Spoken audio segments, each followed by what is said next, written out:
So guys, pupunta tayo sa small car meet ng Broke Boy sa Mamplasan. Makikisali lang tayo dun. Dito tayo sa Laguna. Yo, migrahe tayo dito kahit papaano sa Laguna. Hindi naiinitan yung kotse. Sana hanap tayo din ng mga accent din katulad natin na bumubuo. Yan. Kahit simple lang na kotse. Punta na tayo doon. May mga niyaya din tayong tropa. Sumama sila. So let's go there. Pinapulog ka? Yo, with our friends. This is Marty. Hello. This is Rupert. Together, we are the three fucking musketeers. Mga car guys yan. Yan. Mahilig sa kotse yan. Ito, mahilig sumakay. Sumakay na Hindi lang sa kotse. Sumakay sa babae. Pag iPhone talaga takin ang dilim. Ewan ko ang pangit ng phone ko tang ina. Biglang gumababa yung ano. Kailangan ko pa ganyan. Ito yung mga sila. Biglang lang may watag. Ang pangit. Wala. Nababad trip ako. Yan o, yung ganyan sana yung pag... Tumunga ako nung nag-iingit sa bahay nila eh. Ririnig dito yun. Hey, Supra MK5.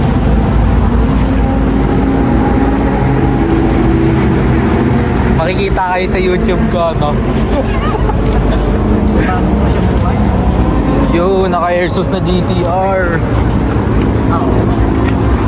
Airsus, oh. Supra MK5, guys. Parang Liberty Walk.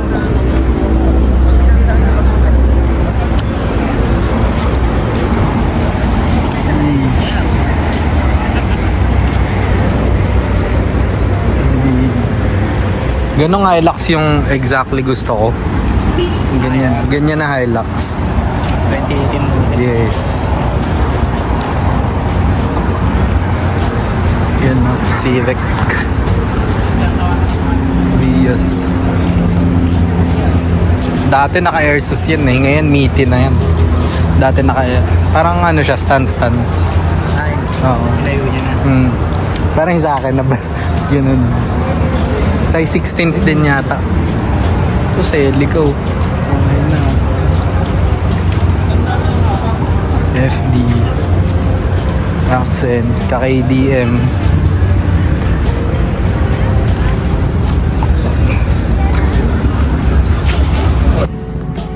Look at that guys. Pwede kang umiga sa wing niya. Sobrang lapad.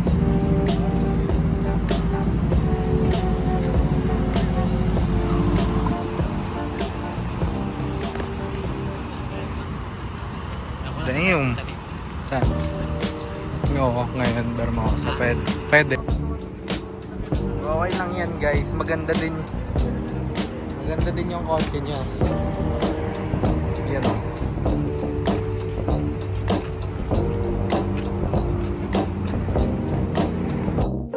So yun guys.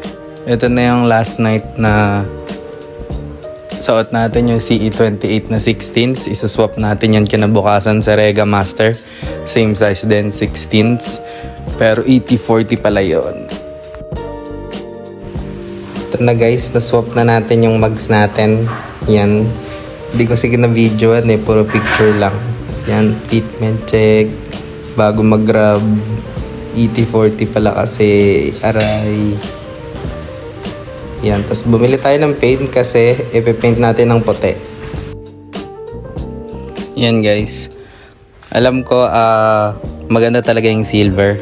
Ayan, nagkaroon na kasi ako ng slipstream na 15s tas silver din. Medyo matagal din sa atin yan. Kaya gusto ko talaga makaswap is yung white na slipstream eh. Naisip ko, pwede ko naman to sirain. Gawing puting slipstream yan. Pine-prep na natin dyan. Yan. Inukuskus-kuskus lang natin yung mga contaminants dyan para pag pinaint natin, wala nang gaanong mga dumi. Smooth lang yung surfaces niya. Kahit na may mga imperfections na yung mugs, syempre kahit pa paano, mapaganda pa din na natin. Yan, kuskus lang. Hanggang matanggal yung mga libag. Yan.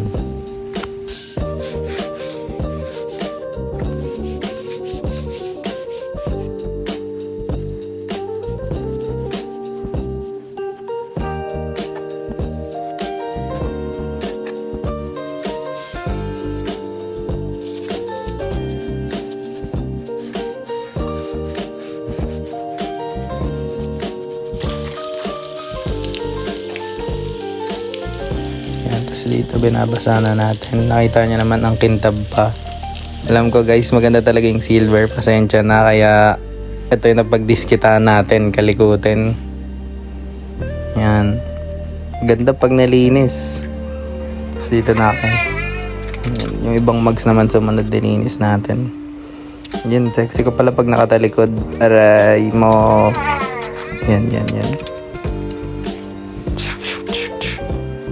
Tapos ito na yung mga napinturahan na natin. Kasama natin si Kuya Rupert. Kahit pa paano, medyo maganda naman.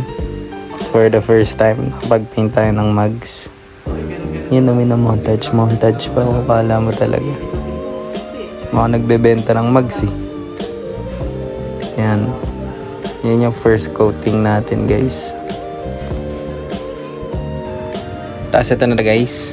Yan na yung result ng pagpintura natin ng mugs. Yan. Kahit pa paano na-achieve natin yung white color na mugs na slipstream. Yan. Tapos next naman, hanap tayo ng kakalikutin natin kinabukasan. Yan. Ganda talaga ng white to.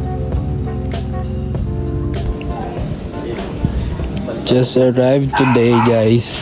Our new Strat bar. Try natin lagay. DIY lang din. Testing natin. Lagay lang.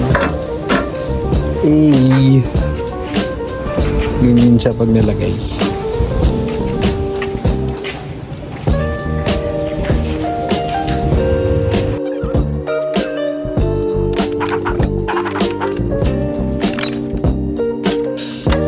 Ito guys. Pinipihit na natin para sumikip ng sumikip at hindi na mag-alog-alog pag tinesting natin sa kalsada. Yun no.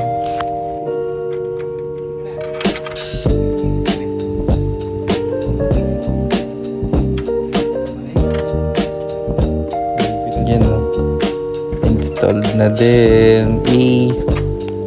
First time lang din natin mag-install ng Strat bar guys kasi wala lang, nainisipan ko lang na ito yung upgrade next kasi parang feeling ko mafe-feel ko siya pag nailagay ko siya dito eh. Parang may changes kahit konti, ganun. Para yung boring car kahit pa paano maging exciting siya pagka ginamit niya. Tapos ito na yan. Going back to Honolulu just to get that. Pwede natin sabitan yan. That Maui Wowie. Ayan na guys. So far, ayan na yung nakabit natin. Yan pa lang mga na-upgrade natin for this session with our friends. Yan, sa tulong ni Marty at ni Rupert. Nakabit din natin yan. Alam ko sa iba, madali lang yan, kaya lang nahirapan ako. Hindi kasi ako maalam guys eh. Yan. So kinabukasan, pumunta tayo sa R&M Auto Care Center. Yun, R&M baka naman. Pakabit tayo ng spark plug. Hindi na nga upgrade guys eh, pero maintenance na din. Pero yung maintenance natin, medyo maganda-ganda daw yung quality nitong spark plug natin. Parang OEM din siya na spark plug from Hyundai. Pinakabit natin kay Kuya. Yo, thank you Kuya. Yun, after nun guys, tinesting natin kung okay ba yung mga spark plug. Medyo nawala yung inig-inig niya. Tapos medyo naging responsive yung throttle niya. Yun, kasi medyo sunog na din yun. Kaya napalitan natin, buti na lang. Tapos yung sa strut bar natin, yun, naging mas stable yung ano natin, less yung body roll niya. medyo okay siya sa mga turn-turn na. Yan, mas okay siya sa feeling yan. So far, yun pa lang.